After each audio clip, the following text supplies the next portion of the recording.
la stabilité des talus, la géotechnique mécanique des sols, tome 2, l'Université de Liège de Robert Charlier 2007, méthode de calcul en stabilité des pentes, note de cours mécanique des sols de l'Université de Nantes de René Michel Faure de 2006, slope stability analysis and stabilization, new methods and insight, Jeng and Low de 2008, soil strength and slope stability de Duncan and White de 2005. Et également, j'ai un ouvrage en ligne, études pluridisciplinaires de la stabilité des pentes.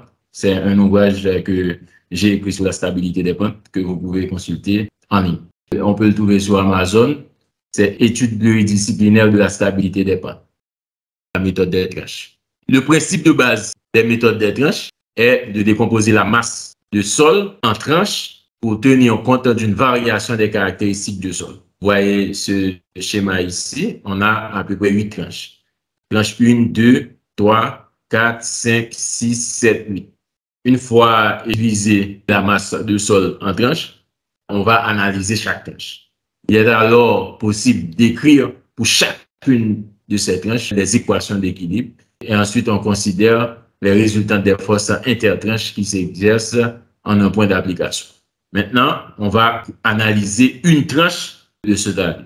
Vous avez un talus circulaire, la surface de glissement ici, la surface du terrain, et vous avez ce talus qu'on va décomposer en plusieurs tranches. On va regarder toutes les forces qui sont mobilisées sur la tranche. Donc, vous avez le poids total de la tranche, W, avec la largeur B et la hauteur considérée.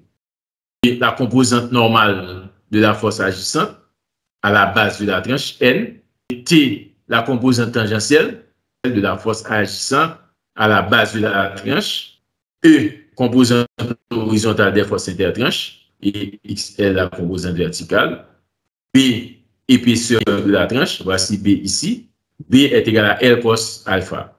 Alpha, c'est l'angle que fait la base de la tranche avec l'horizontale, ou le rayon du cercle avec la droite passant au centre de la tranche. R, le rayon du cercle de rupture de centre O. Voici R.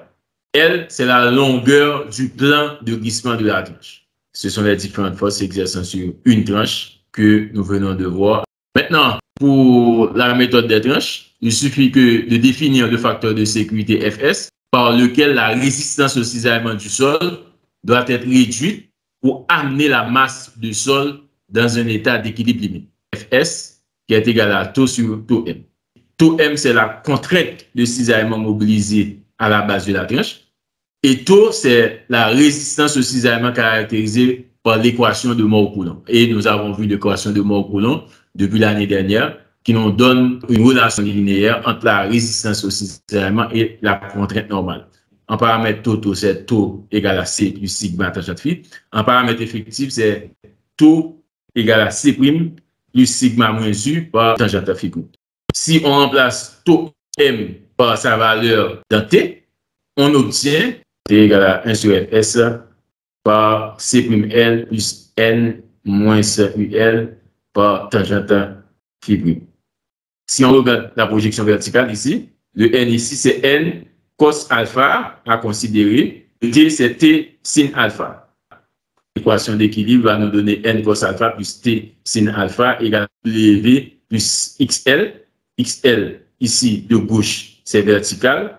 Et XR ici, c'est vertical. Égale W plus XL moins XR. Une fois réalisé la projection verticale, si on remplace T, T égale à 1 sur Fs par C'L plus N moins UL par tangente phi', vous aurez N cos alpha plus 1 sur Fs par C'L plus N moins UL tangente phi' multiplié par sin alpha égale à W moins XR moins XL. Maintenant, on peut tirer N et N va nous donner cette expression W moins XR moins XL moins 1 sur Fs par C'L moins UL tangente phi' sin alpha sur cos alpha sin alpha tangente phi' sur Fs.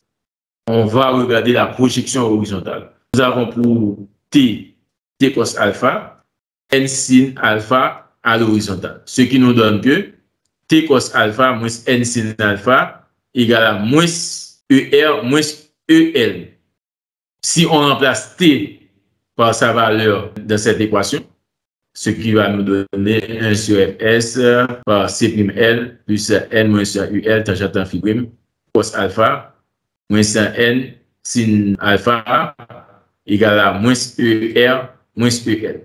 On peut simplifier, ce qui nous donne N sin alpha moins 1 sur Fs L plus N moins UL tangente phi prime par cos alpha égale à ER moins EL. On va considérer l'ensemble des tranches. À ce moment-là, le talus sera en état d'équilibre si les moments moteurs sont égaux au moment résistant. L'équilibre global des moments va nous donner le facteur de sécurité Fm. Moment moteur égale à moment résistant. Moment moteur, c'est R sommation de W sin alpha égale à R sommation de T. On peut remplacer T par sa valeur. Donc, on est T. On fait l'égalité, sommation de W sin alpha égale à la sommation de 1 sur Fm, C'L plus N moins UL tangente phi prime, ce qui va nous donner le facteur de sécurité lié à l'équilibre global des moments, Fm, qui n'est autre que sommation C'L plus N moins UL par tangente phi prime, le tout sur sommation de W sin alpha. Maintenant, c'est de regarder l'équilibre global des forces qui va nous donner F petit f. En absence de tout chargement de la masse du sol étudié, nous avons sommation de ER moins EL égale à 0 et sommation de XR moins XL égale à 0. Nous avons vu que N sin alpha moins 1 sur Fs par C'L plus N moins UL par tangente phi prime multiplié par cos alpha égale à ER moins EL. ER moins EL est égal à 0, ce qui nous donne N sin alpha moins 1 sur FF par C'L plus N moins UL tangente phi prime cos alpha égale à 0. F indice petit f égale à la sommation de C'L plus N moins UL par tangente phi prime multiplié par cos alpha sur sommation de N sin alpha. Pour l'équilibre global des moments, c'est F indice M.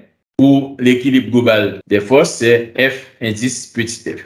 Ces deux facteurs de sécurité, Fm et Ff, sont assez proches. Et pour la résolution des équations, les auteurs vont faire des hypothèses supplémentaires. La nature de ces hypothèses provient du choix des équations statiques et des forces intertranches qui sont satisfaites. Et cette nature-là différencie les méthodes de calcul.